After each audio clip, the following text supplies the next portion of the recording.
Merhaba arkadaşlar, kanalıma ve yeni videoma hoş geldiniz. Sizlere bugün yeni tasarım hırka yapımını ayrıntı olarak anlatmaya çalışacağım. Kapak resminde gördüğünüz hırka öreceğiz. Yapımı gerçekten çok kolay. Sizler de yapabilirsiniz. Her beden için örebilirsiniz. İstediğiniz kalınlıkta, istediğiniz incelikte örebilirsiniz. Seçtiğiniz ipin kalınlığı, inceliği, hırkanızın kalınlığı, inceliğini belirleyebilir. Ben biraz kalın bir hırka örmek istiyorum. Biraz daha kalın iple öreceğim. Hobby Club ip kullanıyorum. %100 koton, 100 gram ağırlığında, 200 metre uzunluğunda. Oldukça ekonomik bir ip. 25 TL'ye sipariş verip getirtiyorum. İsteyen arkadaşlarıma alışveriş yaptığım sitenin linkini ulaştırabilirim. Kullandığım tığım 4 milim. Yayınıma başlamadan önce unutmadan yalnız sizlerden küçük bir ricam olacak. Kanalıma abone olup büyümesinde destek olursanız, beğendiyseniz beğeni butonuna dokunup küçük bir yorum bırakırsanız gerçekten çok mutlu olurum. Hemen başlayalım. Evet arkadaşlar, hırkamızın yapımına başlıyoruz. Öreceğim hırka 38 beden ölçülerinde olacak. Sizler kendi beden ölçülerinize uygun şekilde yapabilirsiniz. Kullandığınız ip, kullandığınız tığ, elinizin sıkılığı, bolluğu ölçülerinizde farklılıklar gösterebilir. Bu nedenden dolayı zincirlerimizi saymıyoruz, örneklerimizi sayıyoruz. Öncelikle arka parçamı örüyorum. İpimi düğümlüyorum. Zincirlerimizi bol yapıyoruz. Bakın arkadaşlar, bu şekilde bol örelim. Sıkı örmeyelim. İstediğiniz ölçüden 8-10 santim fazla zincir çekelim.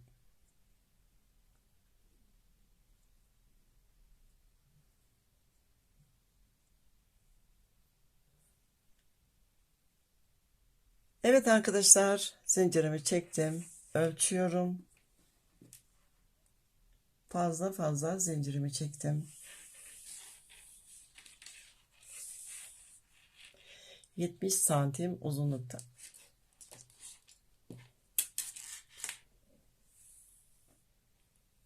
Son zincirimin üzerinden parmağımla tutuyorum. 5 tane zincir çekiyorum.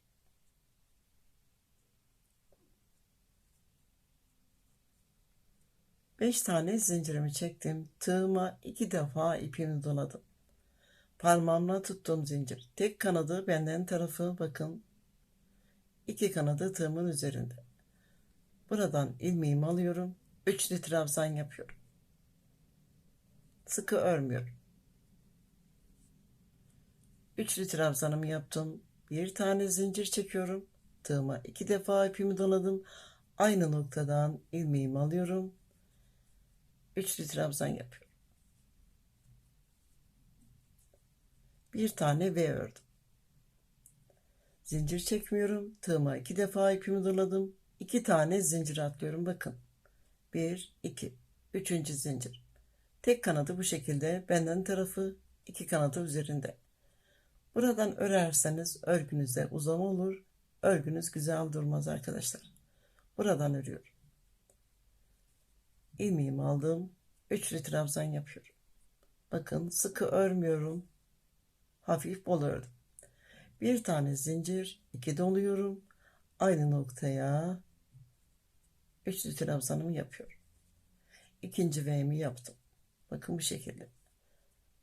Zincir çekmeden tığıma 2 defa ipimi doladım. 2 tane zincir atlıyorum. Üçüncü zincirimin üzerine üçlü trabzan yapıyorum. Bir tane ördüm. Bir zincir, 2 doluyorum. Aynı noktadan ilmeğimi alıyorum. Üçlü trabzanımı yaptım. Sıramızda bu şekilde ilerleyelim. Örneklerimizi tek sayıda yapalım. Çift sayıda yapmayalım arkadaşlar.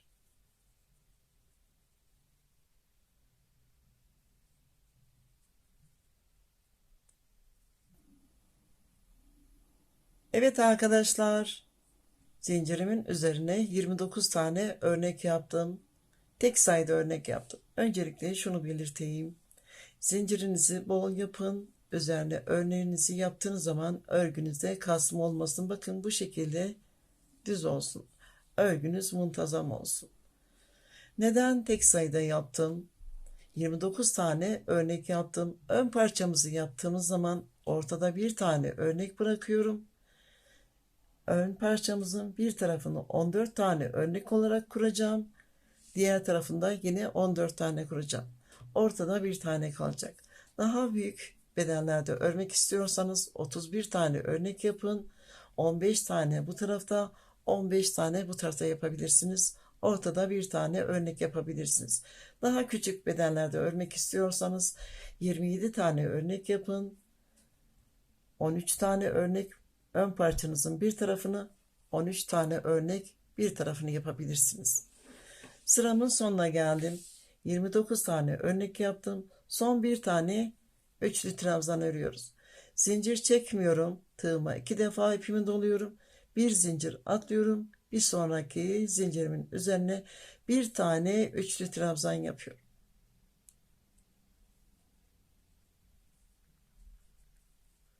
Örgümü ölçüyorum.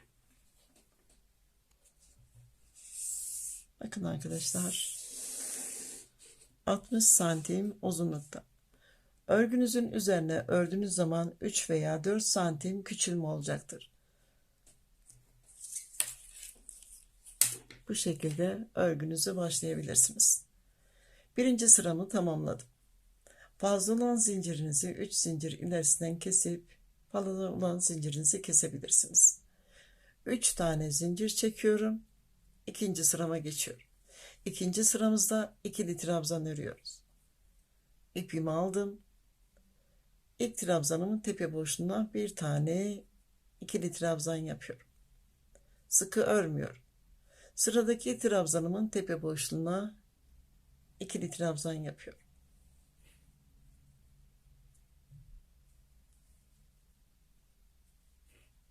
V'mizin orta boşluğuna bir tane örüyorum.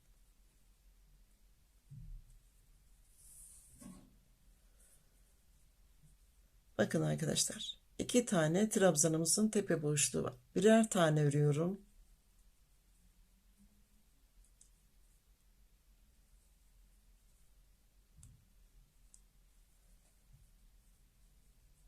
V'nin orta boşluğuna bir tane örüyorum. Bakın. 2 tane trabzanımızın tepe boşluğuna 2 tane tek tek, bir tane V'mizin ortasına.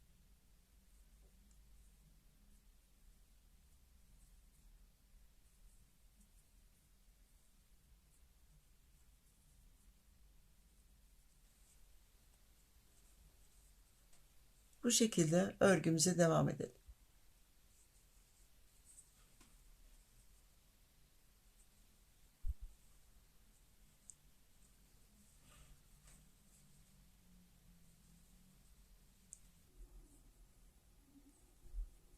Evet arkadaşlar, ikinci sıramın sonuna yaklaştım. 2 tane üçlü trabzanımızın tepe boşluğuna birer tane ikili trabzan örüyorum.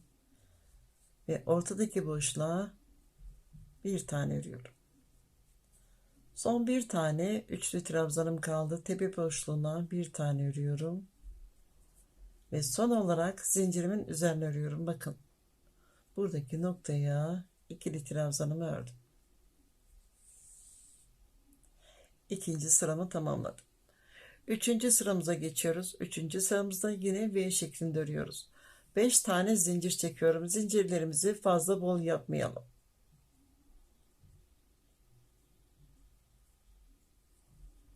Beş zincirimi çektim. Tığıma 2 defa ipimi doladım.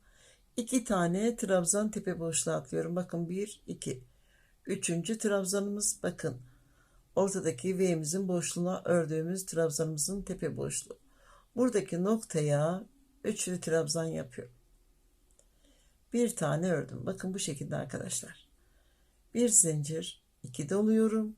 Yine aynı noktaya üçlü trabzan yapıyorum. V şeklinde ördüm. Bakın bu şekilde. Zincir çekmeden 2 defa doluyorum. 2 tane atlıyorum. Buraya dikkat edelim. Bakın orta boşluğa ördüğümüz trabzanımızın tepe boşluğu. 1 2 atlıyorum. Buradaki noktaya. Bir üçlü trabzan örüyorum. Bir zincir, 2 doluyorum. Aynı noktaya üçlü trabzan örüyorum. İkinci V'mi yaptım. Sıramızda bu şekilde ilerleyelim. 2 atlıyorum. Orta boşluğun üzerine ördüğüm trabzanımın tepe boşluğu.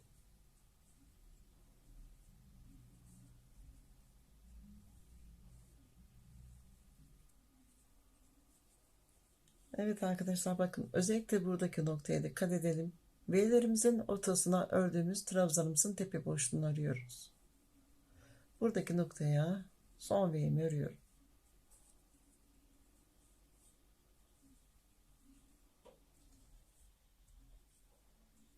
Son V'mi ördüm. Zincir çekmiyorum. Tığıma 2 defa ipimi doladım. Bakın 1 2 atlıyorum. 3 tane zincir çekmiştim. Bakın 1 2. Üçüncü zincirimin üzerine üçlü trabzanım örüyorum. Tek örüyorum. Üçüncü sıramı tamamladım. Bir sıra V şeklinde ördüm. Üçlü trabzanla ördüm. İkinci sıramda ikili trabzan ördüm. Üçüncü sıramda yine V şeklinde ördüm.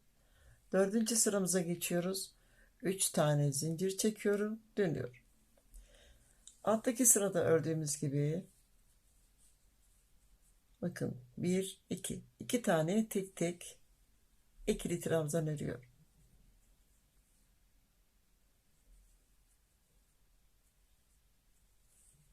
Ve orta boşluğa bakın, V'mizin orta boşluğuna ikili trabzan. 2 tane trabzanımın tepe boşluğuna tek tek örüyorum. Sıramızda bu şekilde ilerliyor. Son olarak önemli bir nokta var arkadaşlar. Sıramın sonunda, burayı da göstereyim sizlere.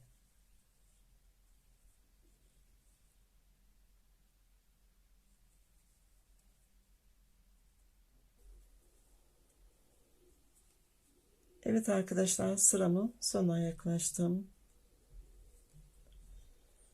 Üçlü trabzanımın tepe boşluğuna ikili trabzanımı örüyorum. Bakın bir tane zincir atlıyorum bir sonraki zincirime. Alttan saydığımız zaman 1 2 3, dördüncü zincirimiz. Buradan bir tane atlıyoruz. Buraya ikili trabzan örüyoruz. Alttaki sıramızda atlamadan örmüştük. Bundan sonraki sıralarımızda bir zincir atlayıp örüyoruz. 5 tane zincir çekiyorum. Zincirlerimizi fazla büyük yapmayalım. Geniş olmasın. Bakın bu şekilde olacak arkadaşlar. Tığıma 2 defa ipimi doluyorum. 2 tane atlıyorum. V'mizin orta boşluğundaki trabzanımızın tepe boşluğuna üçlü trabzan yapıyorum. Buraya yine V şeklinde örüyoruz. Bir zincir, 2 doluyorum. Aynı noktaya üçlü trabzan. Bir sıra V şeklinde örüyoruz. Üçlü trabzanla bir sıra ikili trabzan örüyoruz. Bir sıra V şeklinde örüyoruz. Üçlü trabzanla bir sıra ikili trabzan. Omuz üzerine kadar bu şekilde örmeye devam ediyoruz. Kol için herhangi bir işlem yapmıyoruz. Örgümü tamamlayıp geliyorum arkadaşlar. Evet arkadaşlar, arka parçamı omuz üzerine kadar ördüm. Son bir sıra öreceğiz. Bakın, kol için herhangi bir işlem yapmadım. Sabit ördüm. Son sıramızda sık iğne öreceğiz. V'lerimizin üzerine örüyoruz. Bir zincir çekiyorum, dönüyorum. İkili trabzanlarımıza ördüğümüz gibi aynı şekilde örüyoruz. 2 tane trabzanlarımızın tepe boşluğuna sık iğne örüyorum. Sık iğnelerimizi sıkı örmeyelim, bir tık bol örelim. Orta boşluğa bir tane. Yine tek tek trabzanlarımın tepe boşluğundan sık iğne örüyorum. Ve orta boşluğa bir sık iğne. Bu şekilde sıramızı tamamlayalım.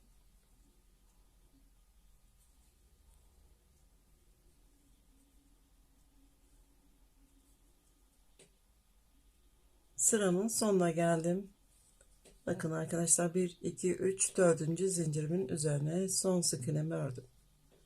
Bir zincir çekiyorum, ipimi kesiyorum.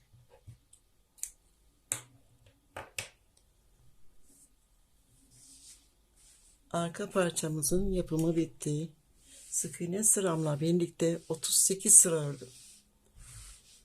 Örgümüzde küçülme olmuş mu? Ölçelim. Genişlik olarak 60 santim olarak başlamıştım. Ölçelim.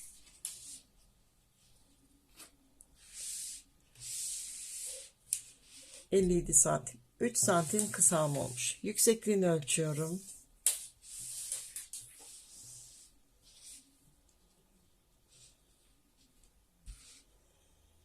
Yükseklik de aynı şekilde 57 santim. Ön parçamızın yapımına geçelim.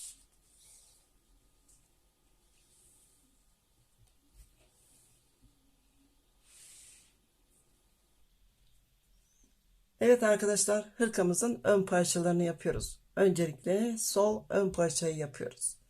14 tane örnek olarak başladım. 14 tane de diğer ön parçamı öreceğim. Arka parçamıza 29 tane örnek yapmıştım.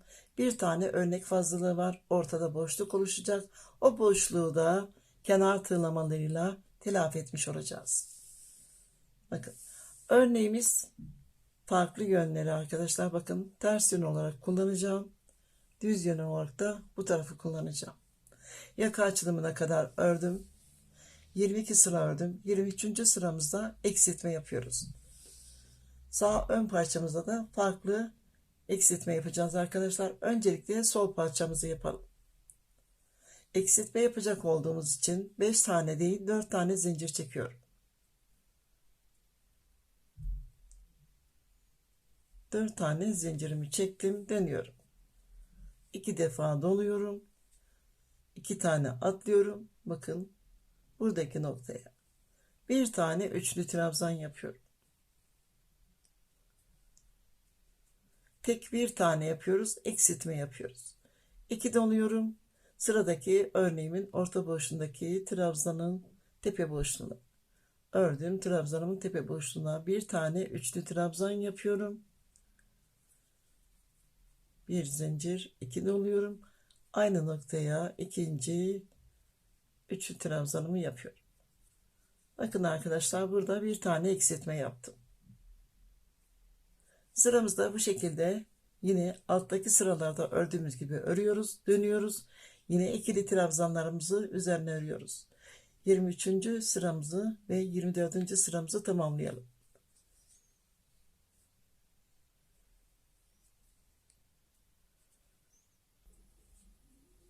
24. sıramın sonuna yaklaştım.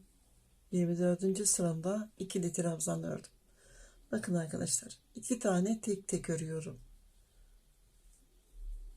Zincirimin üzerine örmüyorum. Trabzanlarımın tepe boşluğunu arıyorum.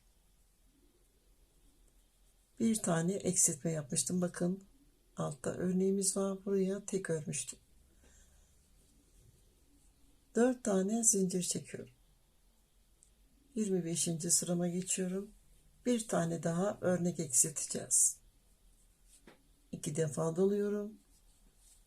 2 tane atlıyorum. Bakın, buradaki noktaya bir tane tek üçlü trabzan örüyorum. Zincir çekmeden tığıma 2 defa doladım. Bakın, sıradaki örneğimizin ortasındaki trabzanımın tepe boşluğuna bir tane üçlü trabzan, bir zincir, 2 doluyorum. Aynı noktaya üçlü trabzan. Kol tarafında herhangi bir işlem yapmıyoruz. Sabit örüyoruz. 25. sıramızı tamamlıyoruz. Üzerine yeni ikili trabzan örüyoruz. 26. sıramızda.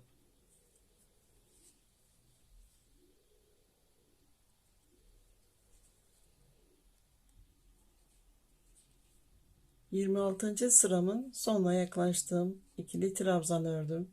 Sıramın sonuna yaklaştım arkadaşlar. Bakın, boşluğa bir tane, son 2 tane tek tek üçlü trabzanlarımızın tepe boşluğuna ikili trabzan örüyorum.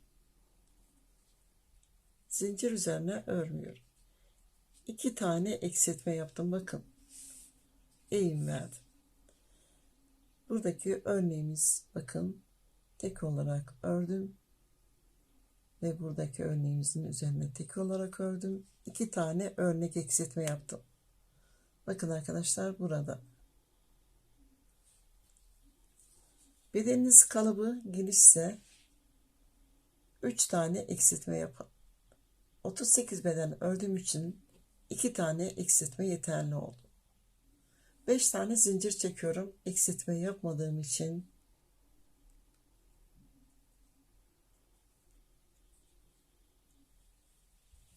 normal sabit örüyorum. 2 doladım. 2 tane atlıyorum. Bakın buradaki noktaya. Üçlü trabzanımı örüyorum. Bir zincir, 2 doluyorum. Aynı noktaya. Üçlü trabzan.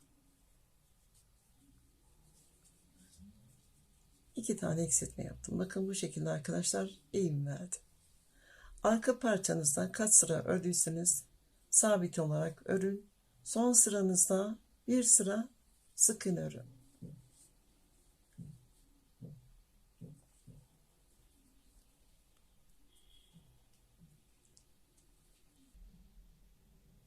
Evet arkadaşlar, hırkamızın sol ön parçasının yapımını tamamladım. 2 tane eksiltme yaptıktan sonra sabit ördüm. Kol için herhangi bir işlem yapmadım. Son sıramda sık iğne ördüm. Sağ ön parçamızı öreceğiz. Örneğimizin yönleri farklı olduğu için eksiltme şekli farklı olacak arkadaşlar. 22. sırama kadar örmüştüm. Yine 22. sırama kadar ördüm. V'lerimizin başlangıç sırasında eksiltme yapmıştım. 23. sıramda. Yine 23. sıramda V'lerimi normal öreceğim. Sıra sonunda eksiltme yapacağım. Farklı şekilde eksiltme yapacağız. 5 tane zincir çekiyorum. Dönüyorum. 2 doluyorum. 2 tane atlıyorum. 3. trabzanımın tepe boşluğuna bir tane üçlü trabzan, bir zincir, 2 doluyorum. Aynı noktaya üçlü trabzan. Bu şekilde örüyoruz. Son bir tanemizi örmüyoruz. Burada eksiltme yapıyoruz.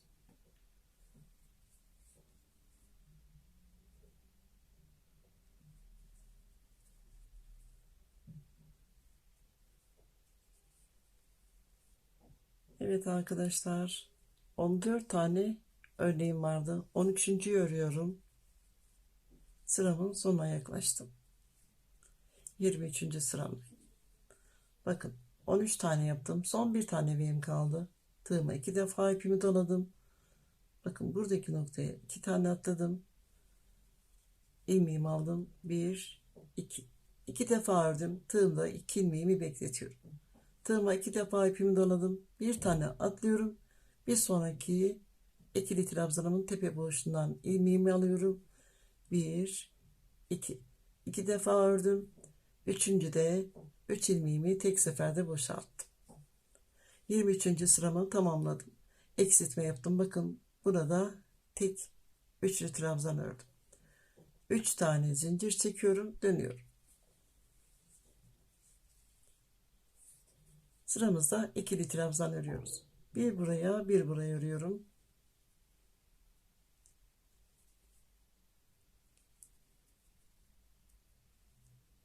Ve orta boşluğa örüyorum. Sıramızı tamamlıyoruz arkadaşlar. 24. sıramdayım. Dönüyorum. Yine V'lerimi örüyorum. 12 tane örüyorum. Yine bir tane eksiltme yapacağız.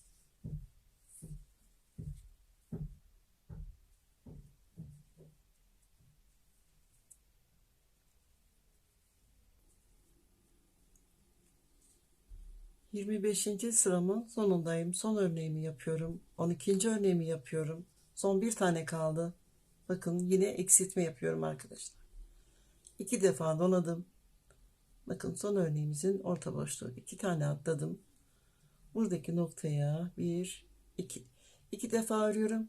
Üçüncüyü örmüyorum. Tığımda 2 ilmeğimi bekletiyorum. Tığıma 2 defa ipimi doladım. Bir atlıyorum. Bir sonraki trabzanımın tepe boşluğundan ilmeğimi alıyorum. 1 2 2 defa ördüm tığımdaki 3 ilmeğimi. Üçüncü defada hep birden boşalttım. 3 tane zincir çekiyorum, dönüyorum. Bakın arkadaşlar, 2 tane örnek eksilttim. 1 2 3 zincir çektim. 26. sıramdayım. İkili trabzanlarımızı örüyoruz. 1 2 3. Bakın bu şekilde örüyoruz. Alttaki sıralarımızda yaptığımız gibi.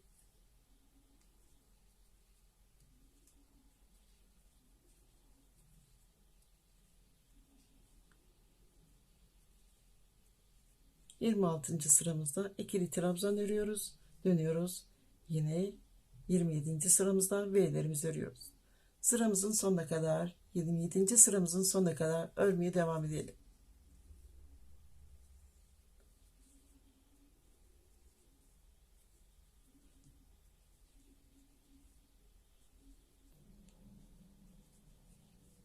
Yirmi yedinci sıramın sonuna geldim. 12 tane V şeklinde örneğimi yaptım. 2 tane eksiltme yaptım. Son V'mi yaptım. Zincir çekmiyorum. Tığıma 2 defa ipimi doluyorum. Zincirimizin üzerine batıyoruz arkadaşlar. Bakın. 2 tane atlıyorum. Buradaki noktaya batıyoruz. Buradan ilmeğimi aldım. Üçlü trabzanımı tek örüyorum. Alttaki sıralarda ördüğümüz gibi. 3 tane zincir çekiyorum. Dönüyorum. İkili trabzan örüyoruz.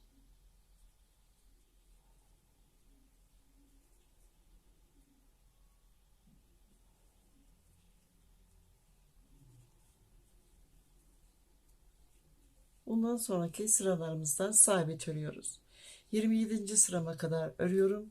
27. sıramızda V arkadaşlar, bakın üzerine sıkın örüyoruz. Ön parçalarımız bu şekilde. Kol için herhangi bir işlem yapmıyoruz.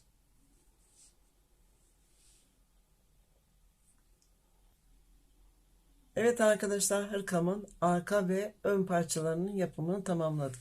Bakın bu şekilde. Ön parçamda 22. sırama kadar sabit ördüm. V şeklinde ördüğüm sıradan itibaren 23. sıramızla birlikte toplam 16 sıra ördüm. 16. sıramda sık iğne ördüm. İkili trabzanlarımla battığım noktalardan ördüm. Bol ördüm. İpimi uzun bıraktım. Kol yapımına geçiyoruz.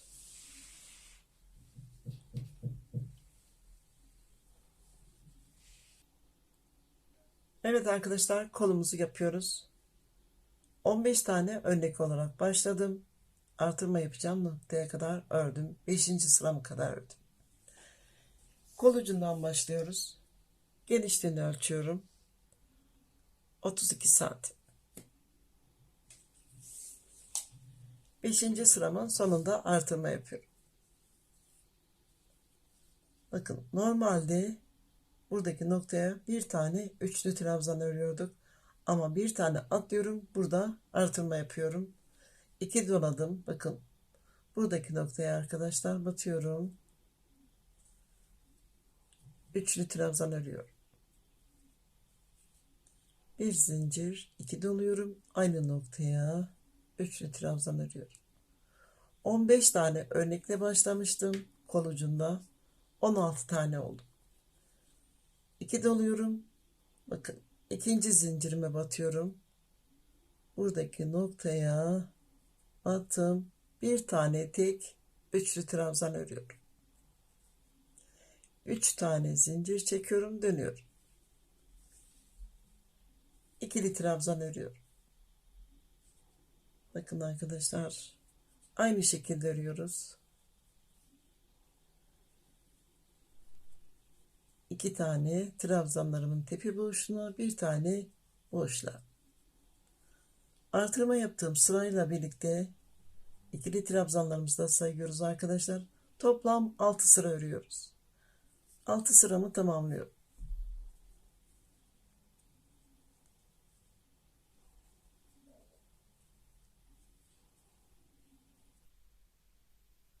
Evet arkadaşlar, beşinci sıramın sonunda artırma yapmıştım. Örneklerimizi 16 tane çıkarmıştım. Bir tane burada artırma yapmıştım. Diğer yönde artırma yapmadan ilerledim. 6 sıra ördüm. 1, 2, 3, 4, 5, 6. Artırma yaptım sırayla birlikte. 7. sıramın başında artırma yapacağım. Büyük bedenlerde örüyorsanız 5. sıranızın başında artırma yapın. İkinci artırmamız farklı olacak arkadaşlar. 5 tane zincir çekiyorum.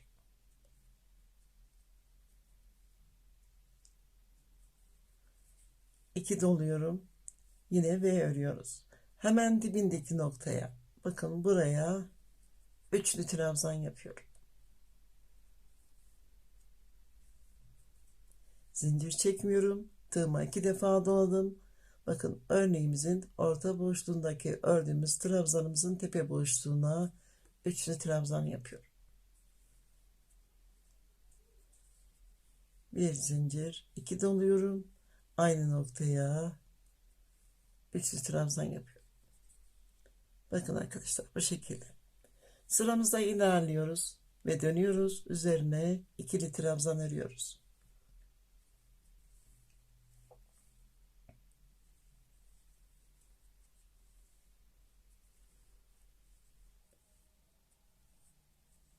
Evet arkadaşlar, artırma yaptım, döndüm ve ikili trabzan ördüm.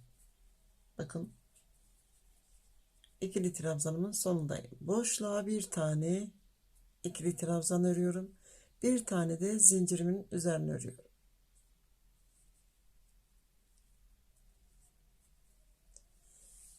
Sıramdaki ve örneğim 17 tane oldu. 5 tane zincir çekiyorum.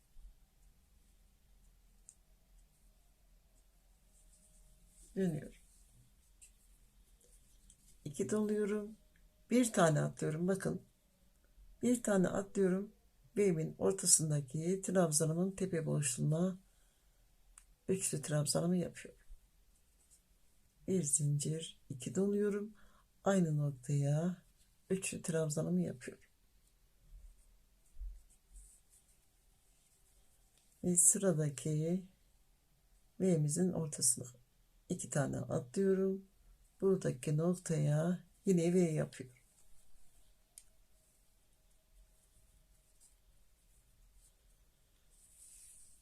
Bakın bir tane burada artırdım. Bir tane de burada artırdım. Artırma yaptığımız sırayla birlikte 1, 2, 3, 4, 5, 6 ve 7. sıramızın sonuna kadar örüyoruz. Sonunda burada yaptığımız gibi artırma yapıyoruz. Birinci artırmamızda ikinci artırmamız farklı. Örgümüze devam edelim. Bir bu tarafta bir bu tarafta artırma yapıyoruz. Ben 4 tane artırma yapmayı planlıyorum ve istediğim genişliğe ulaştıktan sonra sabit örüyorum. Artırma yapmadan örüyorum. İstediğim kol uzunluğuna ulaşana kadar. Bu şekilde yapın arkadaşlar.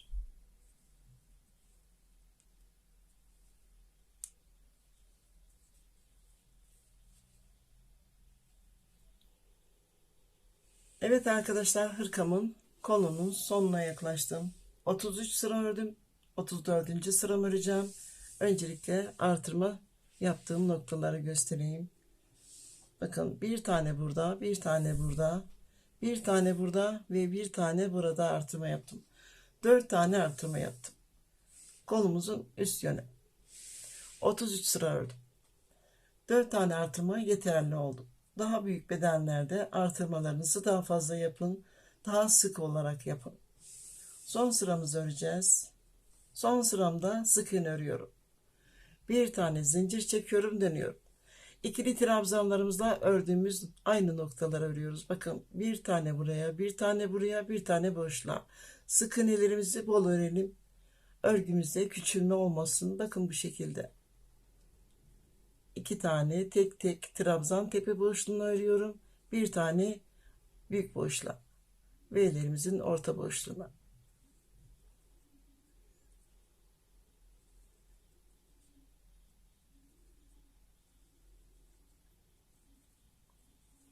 Sıramın sonuna geldim. Son olarak boşluğa ördüm. Bir tane de zincirimin üzerine örüyorum.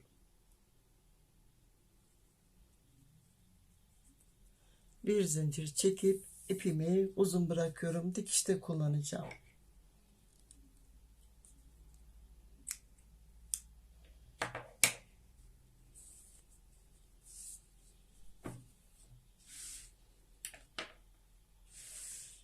Yüksekliğini ölçüyorum. Toplam 34 sıra ördüm. 52 santim. Üst kol genişliğini ölçüyorum.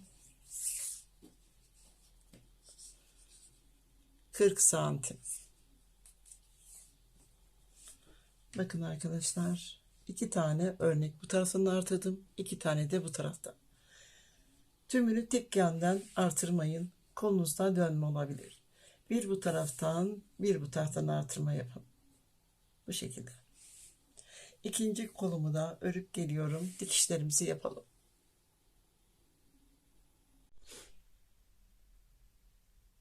Evet arkadaşlar, ikinci parçamı da ördüm.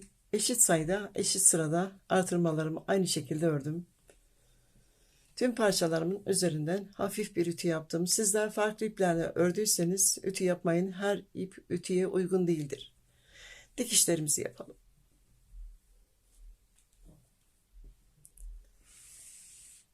Örgümün düz yönü dış tarafta. Bakın 5 tane örnek bıraktım. İşaretleyicilerimi taktım. İpimin katını açtım. Burada bakın bu şekilde ikiye bölüp açıyorum. Bu şekilde dikişlerimiz daha belirgin olmuyor. 5 tane örnek bakın. 1, 2, 3, 4, 5. 2 tane bu yönden eksiltme yapmıştım. 2 tane de bu taraftan. Bir tane örnek fazlalığımız vardı.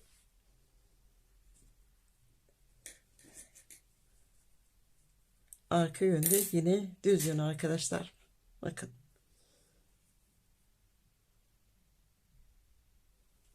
Buradan ipimi takıyorum. Ve işaretlecimi taktığım nokta. Dış yönlerden. Bakın tüm olarak batmıyorum. Bu şekilde dikmiyorum. Dış yönünden. Yine aynı şekilde dış yönünden dikiyorum.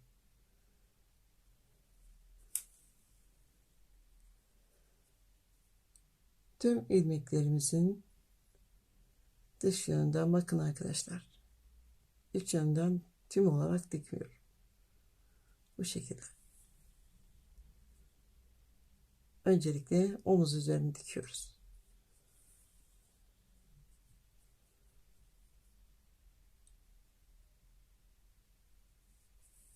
İpimin katını incelttiğim için dikişlerimiz belirgin olmuyor.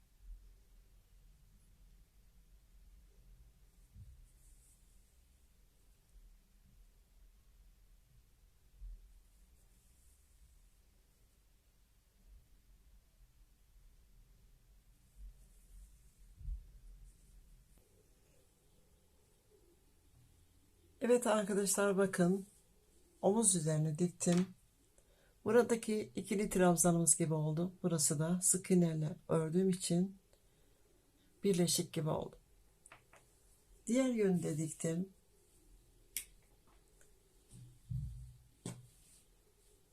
Tek kanatlarından diktiğim için iç kanatlarından tekrar dikiş yapıyorum. İkinci ikiye böldüğüm ipim. Yine aynı şekilde dikiyoruz. İç kısımdan dikiyoruz.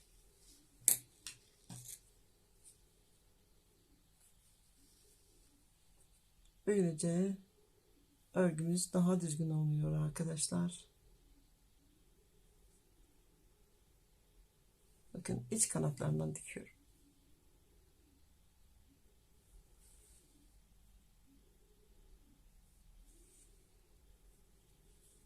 Bakın bu şekilde.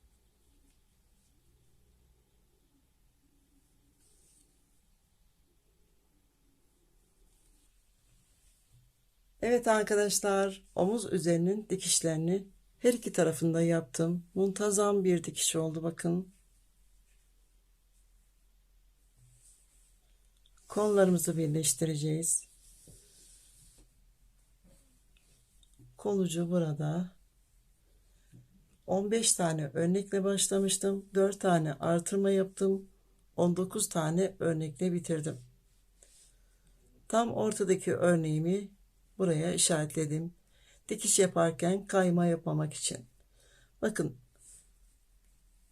arka parçamdan sayıyorum. Sadece V'lerimi sayıyorum. 1, 2, 3, 4, 5, 6. 6. örneğimin bitişi bakın. Yine aynı şekilde 1, 2, 3, 4, 5, 6. 6. örneğimin bitişi.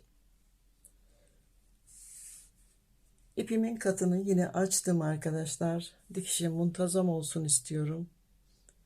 Diğer yarısı da bu tarafta. Ördüğünüz ipin katı açılmıyorsa iç kısımdan dikin. Bu şekilde dikin bakın.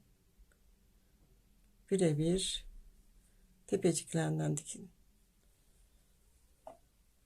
Dikişime başlıyorum. Birini belirlemiştim.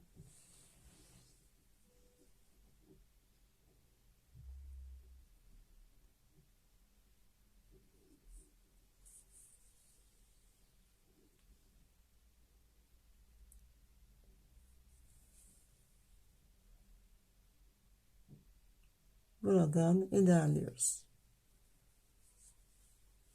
Buraya kadar dikişimizi yapıyoruz arkadaşlar.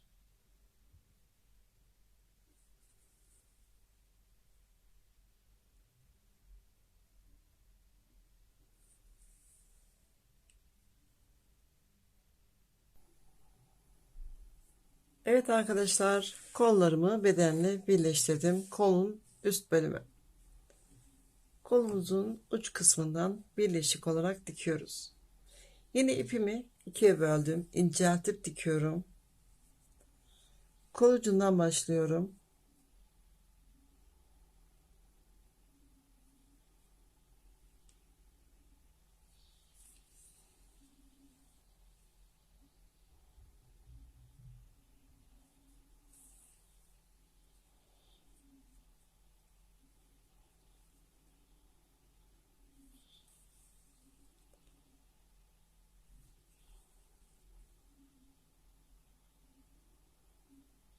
Bakın bu şekilde dikiyoruz.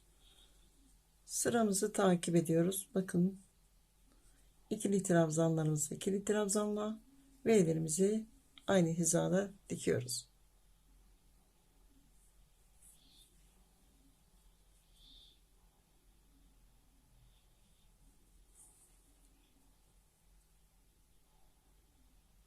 Buradan bu şekilde devam ediyoruz.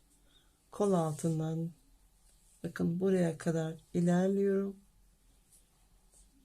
Kol altı bakın, kolun birleştiği nokta. Tam bu şekilde dikiyorum. Daha sonra hırkamın yan kenarına dikiyorum.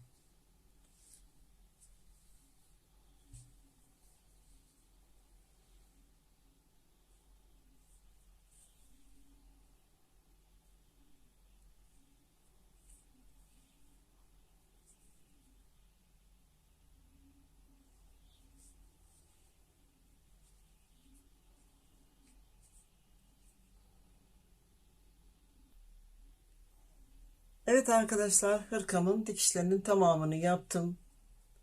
Omuz üzerleri bakın, dikişlerim bu şekilde. Kol birleştirdiğim noktalar, kenarlar bu şekilde. Kol uçlarına 2 sıra sık iğne ördüm. Tüm çevresini öreceğiz.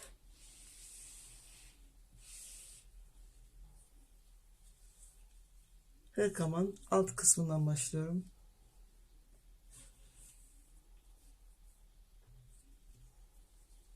Herhangi bir noktadan başlıyorum. Bakın, V'nin orta boşluğundan başlıyorum.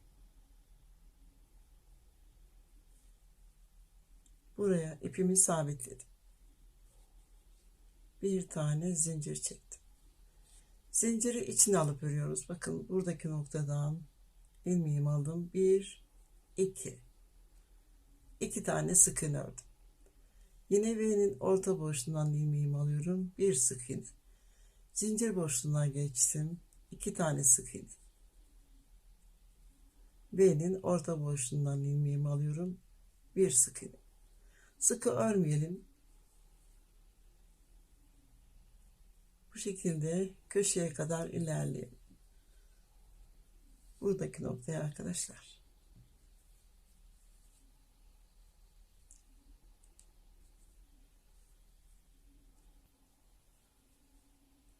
Köşeye geldim. Bakın arkadaşlar. 2 tane zincir içine alıp ördüm. Bir tane V'nin orta boşluğuna. Köşedeyim. Buradaki köşe boşluk. Hırkamızın önüne döneceğiz. Buradaki boşluğa 1 2 3 4 tane sık iğne ördüm. Bakın arkadaşlar. Buradaki örgümüzün ara boşluğuna batıyorum. Bir tane ikili trabzanı içine alıp örüyorum. Bir tane de buradaki noktaya bakın. Sıranın birleştiği nokta. Buraya. 2 tane trabzanımız, bakın üçlü trabzanımızın bulunduğu noktayı. 1 2. Yine ikili trabzanlarımızın 6, bakın buradaki noktaya ikili trabzanı içine alıp örüyorum. İkili trabzanımızın tepe boşluğu. Hırkamızın çevresini bu şekilde tamamlayalım.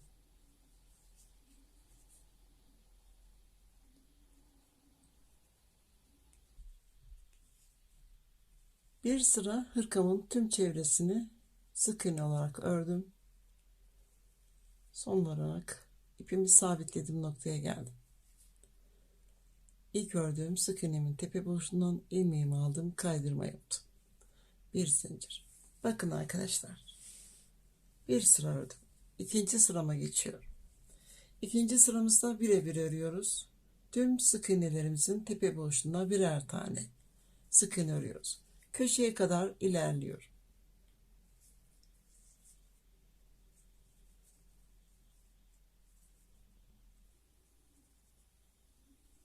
Evet, sağ ön köşeye geldim. Bakın tam köşedeyim arkadaşlar. Bir tane zincir çekiyorum. Son ördüğüm sık iğnemin ara boşluğu, bakın. Buradan batıyorum. İlmeğimi alıyorum, sık iğne yapıyorum. Sık iğnemin dibine batıyorum. Böylece tam bir köşe oluşturdum. Yine birebir örüyoruz. Birkaç tane öreyim, göstereceğim. Bakın bu şekilde arkadaşlar. Sağ ön köşemizde yaptığımız gibi sol ön köşemizde de aynı işlemi yapıyoruz. İkinci sıra sık iğnemizi örüyoruz. Bakın bu şekilde arkadaşlar.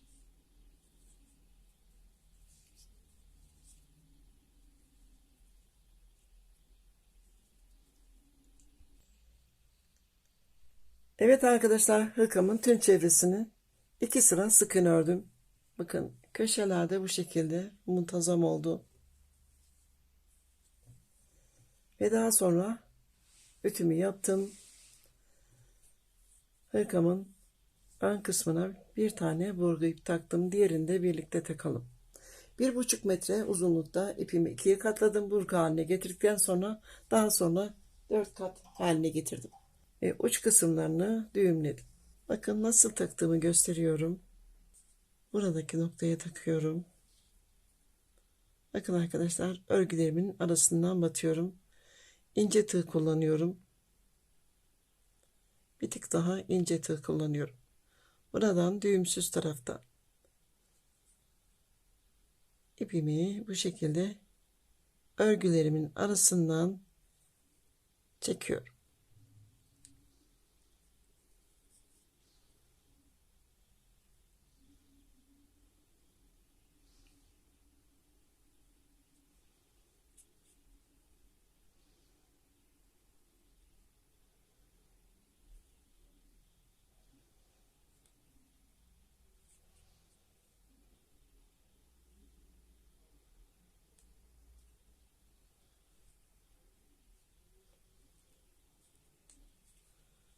Evet, bakın bu şekilde ipimizi çekiyoruz. Ve son olarak buradan ön tarafa çekiyorum.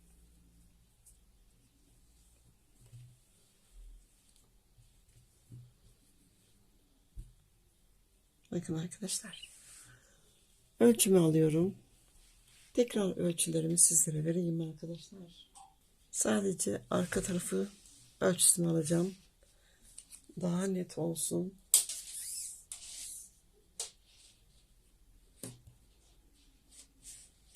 Bakın dikiş yaptığım nokta arkadaşlar 57 santim genişlik olarak. Yüksekliğini ölçüyorum.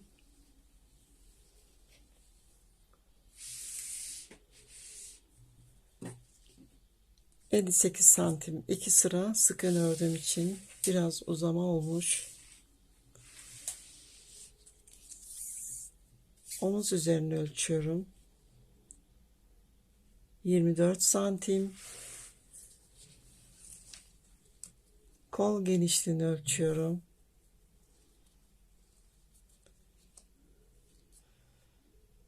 18 santim. Kolu uzun ördüm arkadaşlar. Sizler kendi kol ölçünüze uygun yapın. 54 santim.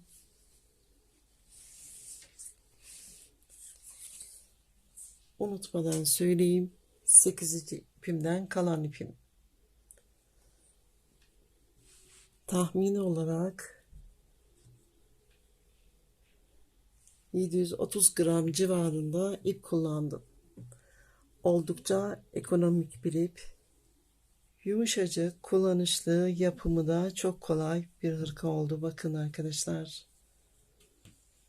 Soğuk kış günlerinde kullanabilirsiniz.